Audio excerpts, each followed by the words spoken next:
Hello, dear children of class 7, and welcome to yet another online class on general knowledge. I hope that you all are safe and sound, safely locked in your homes, and you are taking every precautionary measure that is necessary to protect yourself from the pandemic of coronavirus. Children, I also hope that our last interaction was very fruitful and you were able to learn a lot from the video that I provided you, as well as you have completed all the exercises that were given to you. Because today we will be starting a new chapter from your book, Unbelievable Natural Phenomena. Now, dear children, before we move on with the exercises given in the book, I would like to discuss with you the word phenomena. In English literature, phenomena is a plural word. The singular word for phenomena is phenomenon. Phenomenon. Phenomenon. And definition wise, phenomenon refers to every event that happens around us. Around us, everything that is going on around us. It may affect our life, it may not affect our life, doesn't make a difference. But if it is happening around us, it is a part of phenomenon. Now, dear children, phenomenons are of two types: natural phenomenon and man-made phenomenon. Natural phenomenon, as the name itself suggests, are all the natural happenings, natural occurrences, geographical, astronomical, biological events over which human beings have no control as well as no interference. Whereas man-made events or man-made phenomena are those events which are totally due to the activities and interferences of men, right? So in this particular chapter, as the name of the chapter itself suggests, natural phenomena, okay, we will be discussing only about some natural happenings. And by the word unbelievable, you must get an idea that whatever phenomena we'll be discussing in this chapter, they are not common occurrences like sunrise or sunset or rotation or revolution.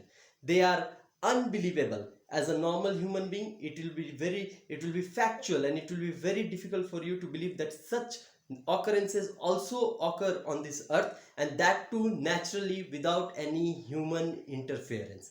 So children, in your book, particularly clues are given to different natural phenomena. Those clues are big, paragraph wise, so we will not be writing clues on the board. Instead, I'll be reading the clues to you from the book. I'll explain the clues to you, and after that we will be writing the answer on the board, as well as we will be learning the spelling and pronunciation of those natural phenomena.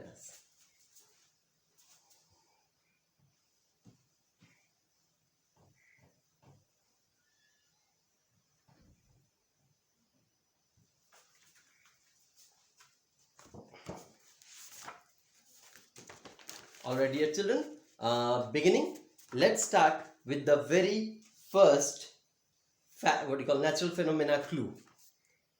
This is a natural gas crater set on fire by the scientists in 1971 to prevent the spread of methane gas.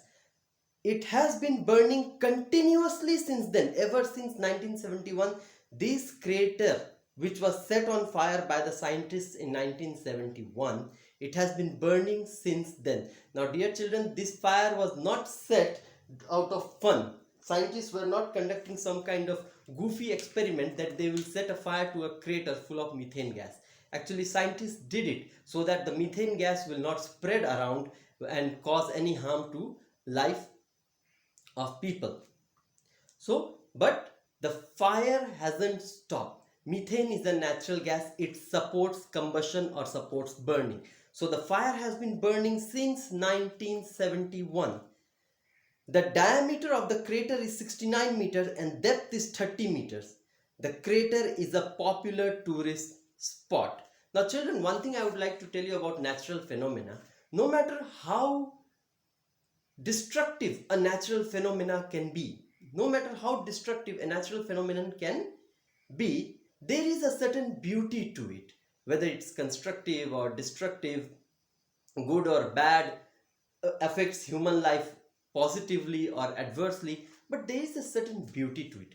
The very fact that tourists are visiting a spot where there is a crater in which a fire supported by methane gas has been burning since 1971 is proof enough that people actually enjoy such natural phenomena, whether it is dangerous or not. So the answer to this particular clue is door to hell. Okay, let me spell it for you. D-O-O-R, door, T-O-2-H-E-L-L, hell. In mythology, my dear children, hell has always been depicted as a place which is constantly burning, and it is tormentous to go there. And as this crater is still burning, so it has been named door to hell. Let's move on with the second clue. White bubbles are formed when the dead organic matter on the lake bed releases methane gas that freezes just inches under the cold surface of the lake. These bubbles are highly flammable with deadly effect. You see, dear children, many marine creatures live under the lake bed, and by marine creature I mean marine animals, plants, okay, organic life. Now these organic life, when they die, they settle up on the lake bed and they start decomposing. Now once they start decomposing, they start giving out a natural gas in the form of methane. Now in this particular lake, Lake Abraham in Canada, the methane gas, when it moves up, just before reaching the surface, it freezes into white bubbles. White bubbles. And as it is the bubble made up of methane gas, so it goes without question that they are highly flammable. By highly flammable, what it means? It catches fire very quickly and very easily, and that fire can be pretty dangerous. It may look like ice sheets floating under the lake, but actually they are bubbles of methane gas, frozen bubbles of methane gas. So they can catch fire very quickly, very easily, and they are very dangerous. So the answer to this particular place is flammable ice bubbles.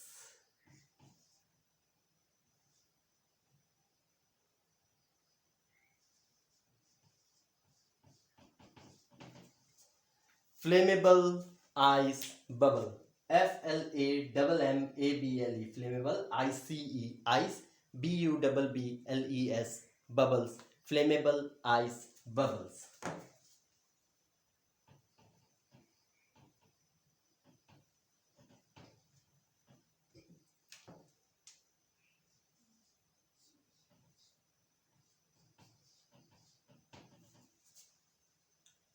It will be better if I keep everything in capitals so that you will be easily able to recognize the words on the board. Now children, let's move on with the third clue here. Many species of phytoplanktons. Phytoplanktons are small organisms that live under the sea, okay, are known to emit light. Now many species of such plankton, especially the phytoplanktons, they give out light. When they are washed ashore by the tides, their chemical energy changes to light energy, and thus they illuminate in the dark. Illuminate in the dark means they glow in the dark. Certain phytoplanktons, as the clue says, they are known to emit light. Now sometimes due to tide, these phytoplanktons are washed from the sea and they are brought to shore. Now as soon as they reach the shore, the chemical energy in them changes to light energy and they start glowing in the dark. Okay, and answer to this one is bioluminescence.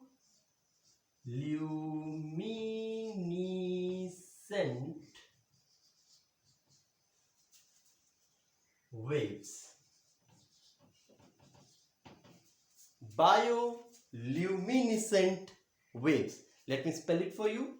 bioluminescent,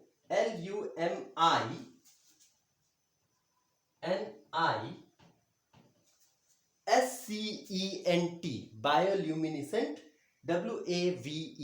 waves, waves, bioluminescent waves. Now let's look at clue number 4. It is a salt lake. The first thing in the clue is that it is a salt lake, means this particular lake has very high concentration of mineral salts in it. In some areas where very high evaporation takes place, water evaporates and salinity level means amount of salt present in water. Salinity level increases, thus cyanobacteria increases. These red pigmented photosynthetic organisms give red color to the lake. Now children, the clue is that this lake, it's a salt lake. Now obviously in salt lake, at certain places where evaporation is very high, the water goes up as water vapor, and what is left in it?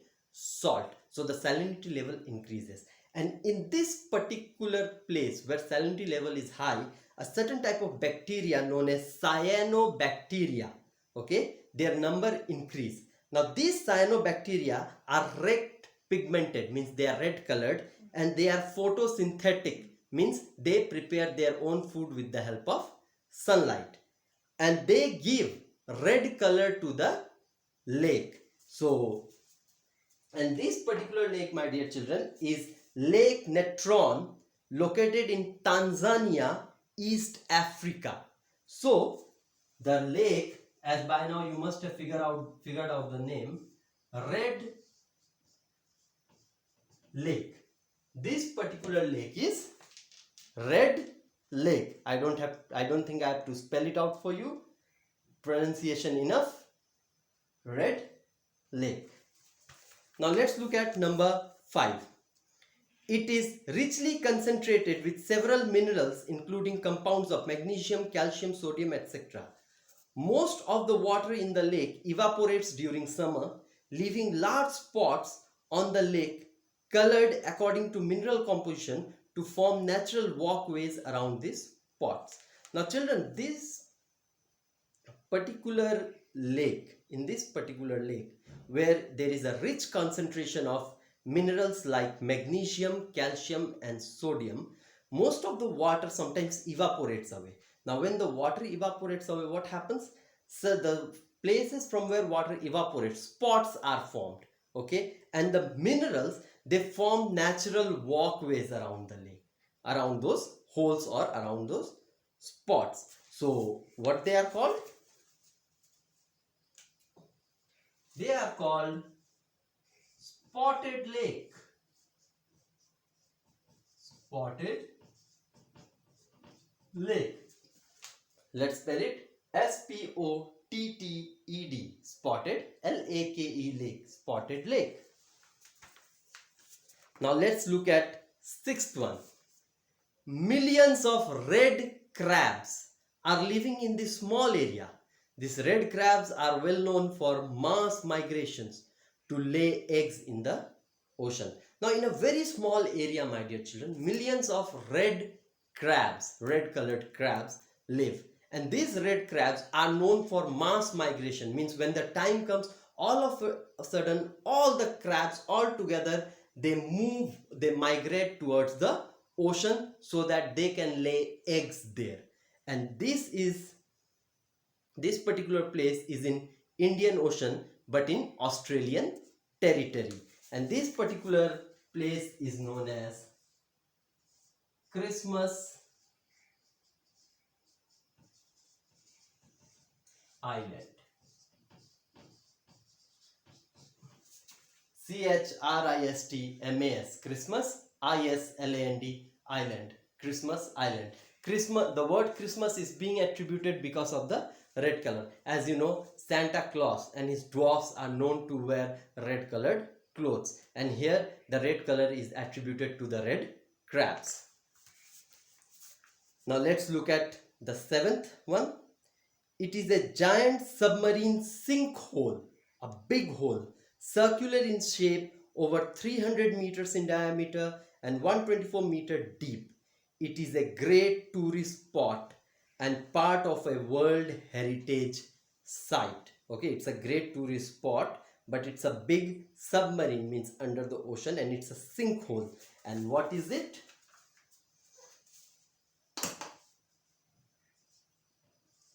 Great Blue Hole. Great Blue Hole. Now we'll go with the last clue. It is a climatic phenomenon, okay, that occurs in a desert every 4 or 5 years, not regular, but every 4 or 5 years, where blossoming of wide variety of flowers is seen during September and November if there is unusually high rain. Now children, you all already know from your lessons in geography that deserts are places where there is very scanty rainfall. Nothing grows there except cactus and certain type of thorny bushes. But sometimes during September and November, if there is unusually high rain, very different varieties of flower blossom out there. So this particular place is called flowering